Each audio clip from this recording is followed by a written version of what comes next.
Everyone, कसे आहात तुम्ही? मी सोनम, तुमचं सोनम्स रेसिपीमध्ये स्वागत आहे।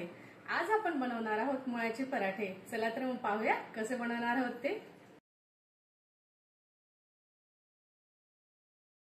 मुळ्याचे पराठे बनवण्यासाठी मी घेतला आहे एक मुळा पहिले मी किसून घेतला आहे, छान असा बारीक किसला आहे। त्याच्यानंतर कढईमध्ये मुळा घालून थोडंसं 1 चमचा असं तूप घातलं आहे। मुळा मी यासाठी फ्राय केला आहे कारण मुळ्याचा असा उग्रवास पराठ्याला लागत नाही, म्हणून मी मुळा असं छान एक 5 मिनिटं अगदी फ्राय करून घेतला आहे। थोडंसं असं वाफेवर झाकण ठेवून वाफ घेतली आहे त्याची एक 5 मिनिटाची। त्यानंतर मी आता पीठ मळणार आहे।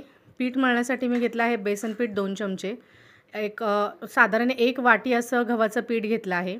त्याच्यामध्ये मी घातले आहे कोथिंबीर, लाल तिखट, हळद आणि थोडासा असा ओवा घातला आहे। आणि मुळा झाल्यानंतर मी त्याच्यामध्ये आता मुळा घालणार आहे। मुळा आपला छान असा झालेला आहे, थोडासा ब्राऊन झाला आहे। अगदी 5 मिनिट मी ठेवला होता कारण त्याचा उग्रवास जाण्यासाठी आणि त्याच्यामध्ये जे पाणी असतं ते जाण्यासाठी मी मुळा फ्राय केला होता। आता मी तो जे आपण मिश्रण एकत्र केलं होतं लाल तिखट पिठाचं त्याच्यामध्ये घालणार आहे आणि पीठ असं छान मळून घेणार आहे। चवीपुरतं मी मीठ घातलं आहे त्याच्यामध्ये आणि पीठ चांगलं मळून घेतलं आहे।